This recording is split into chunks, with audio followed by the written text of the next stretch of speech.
تخيل كده انك طالع رحلة مغامرة مع صحابك، مكان بعيد وسط الجبال، مفيش شبكة، مفيش ناس، بس الطبيعة والهدوء، كل حاجة شكلها مثالي. لكن بعد شوية تكتشف ان المكان اللي دخلته ده محدش استكشفه قبل كده، والطريق اللي دخلته منه اتقفل، وفجأة تلاقي نفسك محبوس تحت الارض في ضلمة كاملة. والأسوأ من كل ده ان المكان ده مش فاضي، وده اللي هيحصل في فيلمنا. بيبتدي فيلمنا مع 3 بنات في قارب، وبيكونوا في مغامرة حلوة وداخلين على شلال وشكلهم مبسوطين جدا، وبيكون في راجل وبنت صغيرة مستنيينهم بيهزروا مع بعض، وبتزق صاحبتها في المية، وبتحضن سارة بنتها جيسي، وبيساعد جوزها صاحبتها وبيخرجها من المية، وبيهتم بيها زيادة بس مش بتهتم سارة. وبتلاحظ صاحبتهم التانية ان في حاجة غريبة بينهم، وبيبان ان صاحبتها دي عينها على جوزها. يحاربوها خطافة الرجالة. في العربية بتتكلم سارة مع بنتها، وبتتكلم مع جوزها اللي بيكون سرحان، وفجأة وهما بيتكلموا مش بيشوفوا العربية اللي قدامهم، وبيخبطوا فيها، وفي عواميد حديد بتخترق الإزاز، وما بنكونش عارفين مين مات ومين عاش. في المستشفى بتفوق سارة وبتفك الأجهزة كلها، وبتقوم تدور على بنتها، وبتكون في طرقة طويلة والنور بيطفي بالتدريج، وهي بتجري بكل سرعتها وبتنادي عليها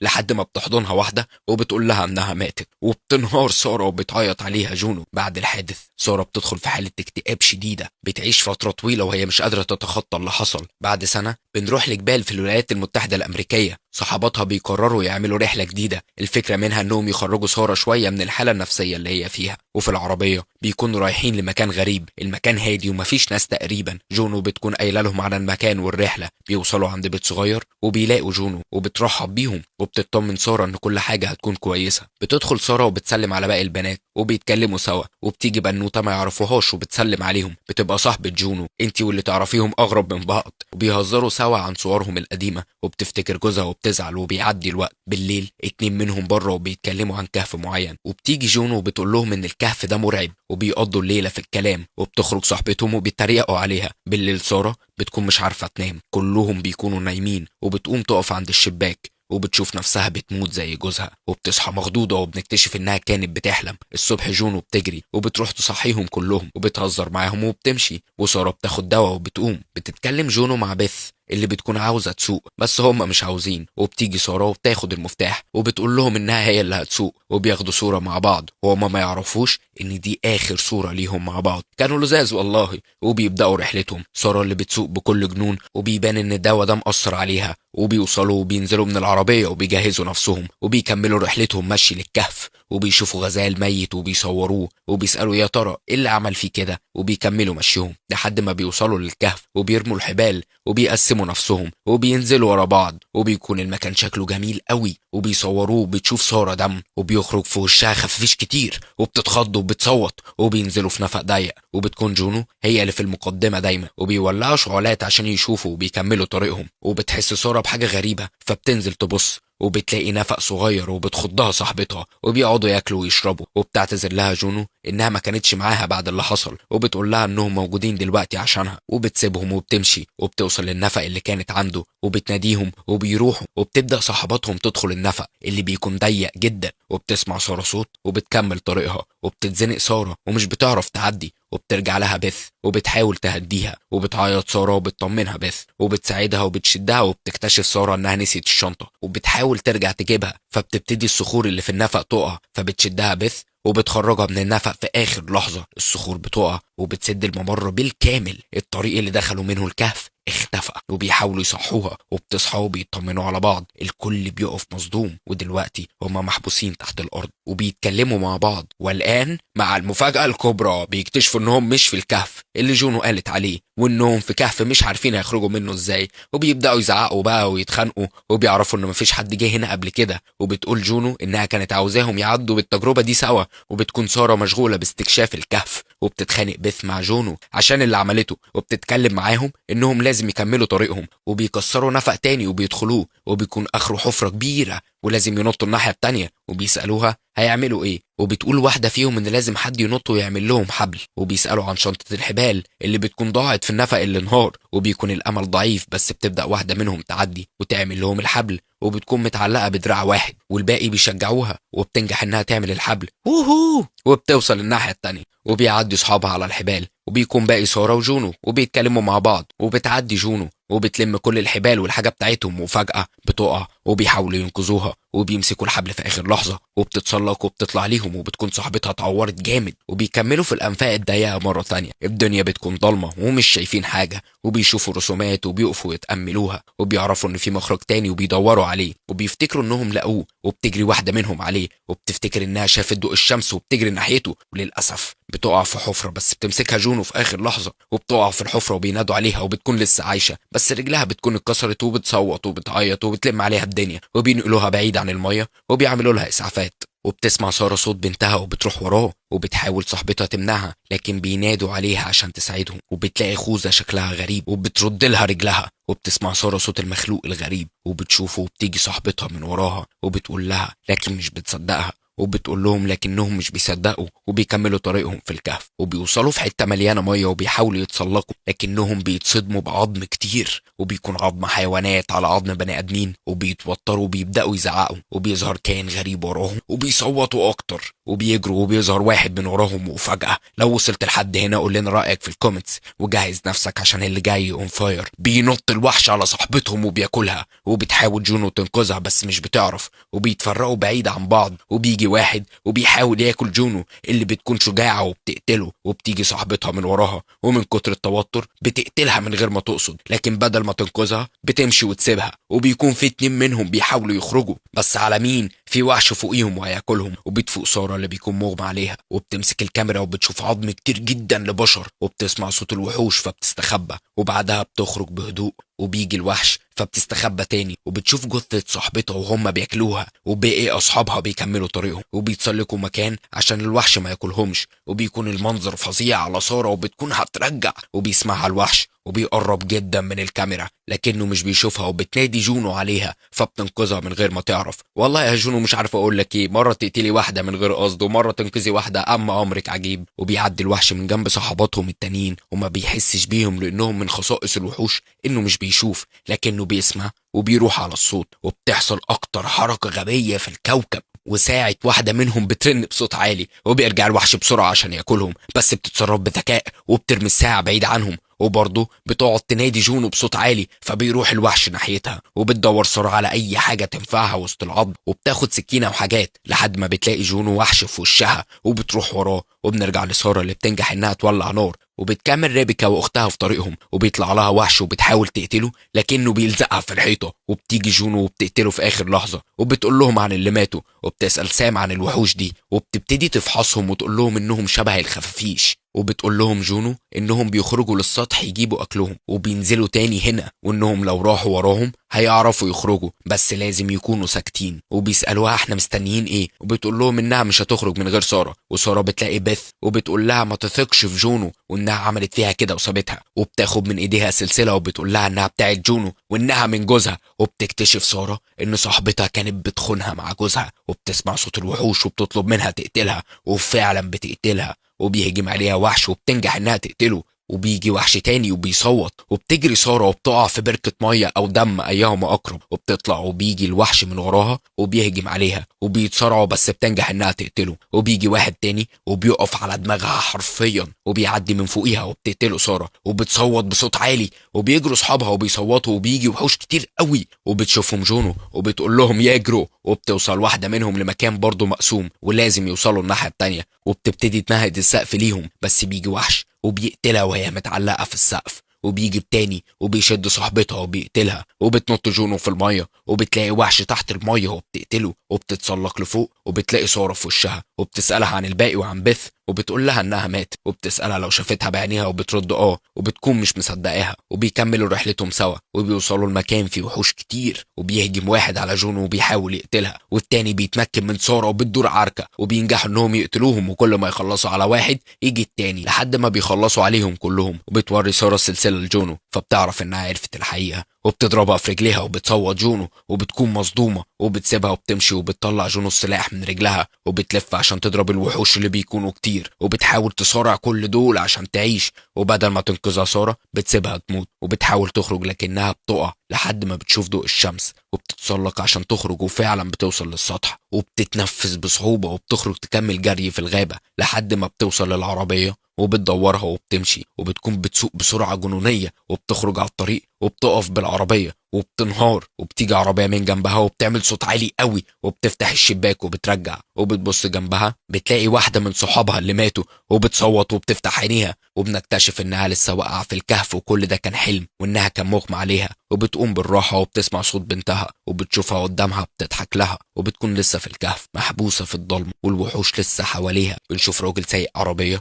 الراديو بيبوظ وبيحاول يصلحه، وبتظهر قدامه غزالة فجأة وبيفرمل في آخر لحظة، وبيبص لبعض وبتمشي الغزالة، وفجأة بتظهر واحدة من العدم على الشباك بتاعه. بنشوف المذيعة بتتكلم عن آخر الأخبار بتاعة البحث عن المفقودين، وبتقول إنهم بدأوا يفقدوا الأمل في البحث عنهم. بتروح تعمل لقاء مع آخر فرقة إنقاذ رجعت من الكهف، لكن ما بيردش عليها وبيمشي، وبيتعصب واحد فيهم وبيمسكه صاحبه، وبيتكلم الضابط في التليفون وبيجيله خبر بيصدمه وبيمشي. بيوصل المستشفى وبيسأل الدكتور على المريضة، وبنكتشف ان الست اللي كانت في الاول واحدة من المفقودين، وبيقول للدكتور انه اداها منوم 5 بنات مفقودين ومحدش يعرف مكانهم، وانت بتديها منوم؟ انت هتشلني. بيرد انها كانت مهيبرة، وغير كده هي اصلا ناسية كل اللي حصل، يا دي النيلة السودا. وبيطمن عليها الضابط وبيقول للدكتور انها كانت بتقاوم حد وان ده باين على هدومها وضوافرها. وبيمشي الدكتور وبيدخلوا عليها وبيكون اسمها سارة، وبتعرف الضابط نفسها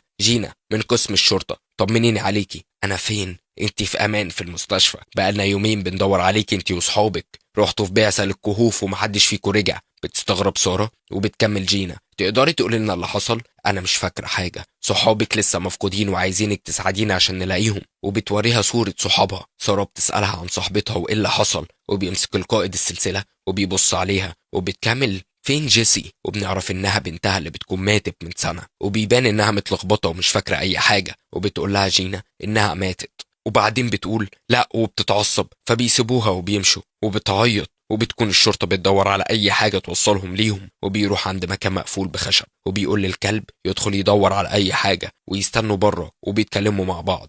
وبينادي على الكلب بس مفيش رد، وفجأة بيخرج الكلب جري وبيكلم القائد دان وبيقول له على اللي حصل، وبيطلب منه يجهز فريق عشان يدوروا عليهم. وبيجي الدكتور وبيتكلم معاهم عن نتيجة الفحص، وبيطلب القائد من جينا تلبسها وتجيب لها العربية، وبيمشي. وفي العربية بتكون سارة مصدومة. بيوصلوا عند مكان المنجم وبيوصل فريق الإنقاذ، وبيبدأ الراجل يتكلم عن الكهف وعن قصته، وإن جده وصاحبه جم هنا بس ما رجعوش، وبيكون في خريطة للمنجم بس مش بيبقوا عارفين يبدأوا منين. وفي العربية بتتكلم جينا مع ابنها، وبيجي القائد وبيطلب منها تجيب سارة وتروح وراه، وبتتكلم مع سارة وبتقول لها انها لازم تساعدهم. وبيبدأوا يجهزوا عشان ينزلوا للكهف، وبيدخلوا الاسانسير وبتكون خايفة، وبينزلوا بالراحة لكنه بيعطل وبيشتغل كذا مرة لحد ما بيوصلوا ويفتحوا الباب وبيكملوا طريقهم مشي. وبيبتدي القائد يدي اوامر لدان بطريقة واقفة، وبيرد عليه ان هو اللي بيدي الاوامر هنا، ايوه يا دان يا جامد. وبيبدأوا الرحلة العجيبة،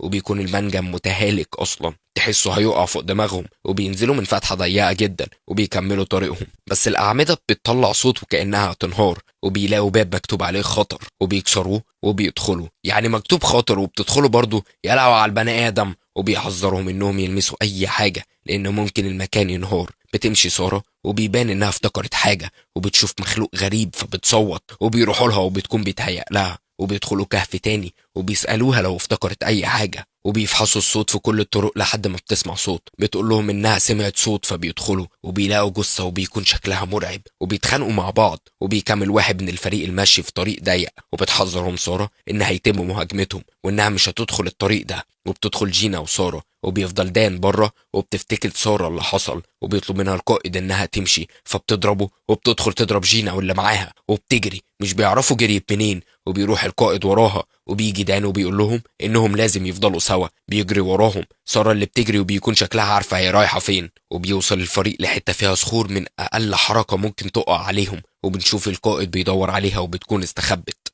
وبيشوف حاجة في الكاميرا وبيمشي ناحيتها، وبيطلع في وشه كائن غريب وبيقعوا. بسبب ده بتنهار الصخور على الفريق، وبيكون في 3 قدروا يعدوا وواحدة بتفضل بره، وبتقع الصخور على القائد.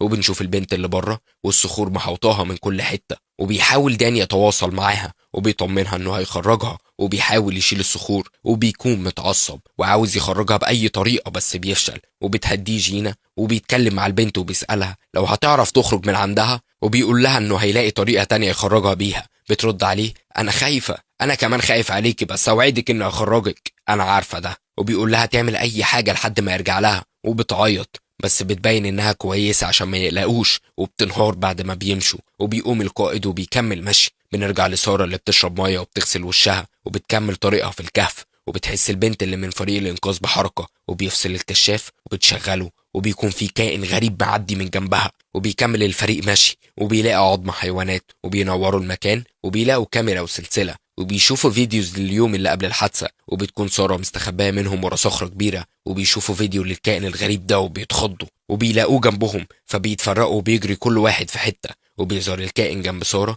اللي ما بتعملش أي صوت، لكن جينا بتبتدي تنادي على دان عشان ينقذها، وبيسمعها الكائن وبيكون هيروح لها. وبتظهر سارة وبتكتم بقها وبتقفل النور، وبينادي دان عليها وبيشوفهم في الكاميرا. وفجأة لو وصلت لحد هنا قول لنا رأيك في الكومنتس، ويلا اجهز عشان اللي جاي اون فاير. بينط عليه الوحش وبياكله وبيموت في مشهد مؤثر. وبتسحب سارة شنطة وبتجمع فيها الحاجة، وبتنهار جينا وبتسألها ايه ده، وبيمشوا. بيرجع الوحش عند البنت اللي قاعدة لوحدها، ولعابه بينزل على ايديها، وبتبتدي تنادي على دان هتموتي يا غبية هتموتي. هقول ايه، الجهل بيعمل اكتر من كده. وبتكمل زعيق وبيظهر الوحش في وشها، وما بيكونش في مخرج، وبيحاول انه يدخل لها. وبتحاول انها تخرج من الصخور، وبيكون مصيرها محتوم، يا تموت بالصخور يا اما الوحش ياكلها. لكنها بتحاول وبيكون عندها اصرار، وبتتزنق بين الصخور، والوحش بيكون جاي وراها وبيمسك رجلها، لكنها بتنجح انها تطلع، وبتزق عليه الصخور وبيموت. وبنرجع لسارة اللي بتكمل طريقها، وبتعتذر لها جينا. بتمشي البنت في الكهف اكتر وبيتفي الكشاف بتاعها،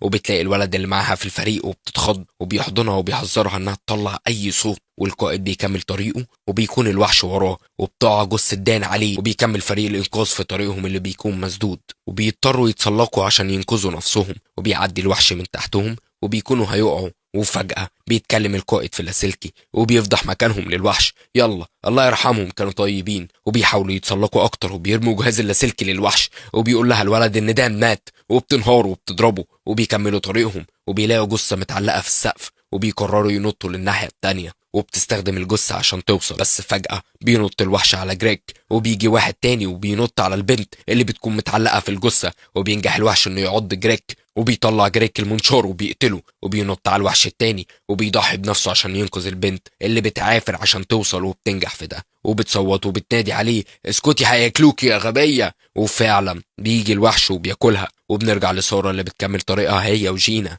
وبينزلوا وبيمشوا في فتحة مليانة مية عشان يوصلوا لبر الأمان. وبتطلع جينا وبتنادي عليها وبتصوت، وبتيجي سارة تاخدها وبيكون الطريق مسدود. وبتطلع تليفونها وبتصور فيديو لبنتها، وبتكون فقدت الأمل. وبتقول لبنتها إنها بتحبها، وبتتكلم معاها وهي بتعيط، وبتقول لها تخلي بالها من نفسها. وبترد سارة إن بنتها ميتة، وبتشجعها وبيكملوا طريقهم. وبيكون القائد لسه ماشي في الكهف، وبيجي الوحش من وراه وبيوقعه. وبتيجي بنت تقتله، وبتحارب 2 منهم بكل شجاعة. وبنكتشف إنها جونو أحد المفقودين، وبيقول لها إنه هنا لمساعدتها وإن سارة معاه. وبتاخد منه الكشاف وبتمشي وبيروح وراها. سارة بتكون في نفق ضيق جدا بتصارع عشان تخرج، وجينا وراها، لكنهم بيتفاجئوا بوحش قدامهم وبيجروا قدام بعض. وبيجي الوحش وبتنقذها سارة، وبيقعوا في المية. وبتحاول سارة بكل الطرق إنها تقتله، وبيطلع مرة تانية ويهجم على سارة وبتقتله جينا. وبتكمل جونو والقائد طريقهم، وبيكون في وحش قدامهم فبتسكته، وبيعدي الوحش من جنبهم وبيمشي. وبتسمع صوت واحد تاني وبيسألها دول ايه، وبتقوله انه الموت. وبتتكلم سارة وجينا عن صحابها وعن سبب وجودهم هنا، وهل ماتوا كلهم ولا لا. وبتقول لها ان جونو هي اللي جابتهم هنا، وانها كانت على علاقة مع جوزها، وانهم اخر 2 اتبقوا. وعشان سارة تعرف تهرب اضطرت تأذيها. وبيكملوا ماشي، وفجأة بتظهر جونو، واول ما بتشوفها سارة بتضربها وبينزلوا ضرب في بعض. وبتكون جونو هتقتلها، فبتتكلم جينا معاها وبتقول لها ان سارة هي اللي جابتهم هنا عشان ينقذوها، وبالفعل مش بتقتلها. وبتقول لهم انها عارفة مكان الخروج، وان المكان ده هو اللي بياكلوا فيه الوحوش. وبتعرضها جينا وبتقول لها لو عايزة تعيشي يبقى السكوت هو سلاحك، تعالوا ورايا. بترد سارة انت ازاي هنا رغم انك عارفة طريق الخروج. فبتقول لها انها معهاش اي معدات ولا كشافات. بيتكلم القائد انهم لازم يروحوا ورا جونو، وبتعترض سارة فبيكلبشها في ايده. وبتدخل جينا فبيسكتها، وبيتحركوا وبيوصلوا لصخور، وبيعدوا واحد ورا واحد. وبتقول للقائد انهم لازم يخلوا بالهم، وبيقع القائد وبيكون متعلق بسبب الكلبش اللي في ايد سارة، وبتحاول الضابط تساعدها وبتطلب من جون المساعدة، لكنها بتاخد الشنطة منها وبتعيط سارة وبيحاولوا يسحبوه. وبتدخل جون وبتطلب الفاس بتاعها وبتقول لجينا تقطع ايد القائد، وبيجوا الوحوش على الصوت وبياكلوه، وبتنجح انها تقطع ايده وبيقع هو والوحوش لتحت، وبتصدم من اللي عملته وبتقوم وبيكملوا مشي في طريقهم، وبيوصلوا للمكان اللي الوحوش بتاكل فيه، وبيعدوا وسطهم وسط العظم وحرفيا بيمشوا على طراطيف صوابعهم. وبيجي واحد من المخرج ومعاه غزالة وبيكملوا مشي، وفجأة جثة بتمسك رجل جونو فبتصوت، وبيتلم الوحوش عليهم وبيحاربوهم بكل قوتهم، غريزة البقاء بقى، وما بيرضوش يمشوا من غير جونو. وبتحاول سارة تنقذها لكن الوحش بيكون نجح انه يقتلها، وبتقوم تاني وبتقتله وبتحضنها سارة وبتعتذر لها جونو وبتموت، وبتترجاها جينا عشان يمشوا وبتلف، لكنها بتتفاجئ بوحوش اكتر وراها. وبتبص سارة بتلاقي وحوش في كل مكان، فبتبص لهم وبيبان انها ناوية على حاجة، وبتصوت وبتضحي بنفسها عشان جينا تعيش وتوصل لبنتها. واخيرا بتوصل للسطح وبتجري في الغابة بأقصى سرعة، وبتسند على شجرة وبتطلع تليفونها، وأول ما بتلف بيضربها الراجل اللي في أول الفيلم وبيسحبها للحفرة تاني وبيسيبها. دي نهاية فيلمنا النهاردة، ولو حبيت الفيديو قول لنا رأيك في الكومنتات، وما تنساش تعمل لايك وفولو عشان يوصل لك كل جديد. سلام.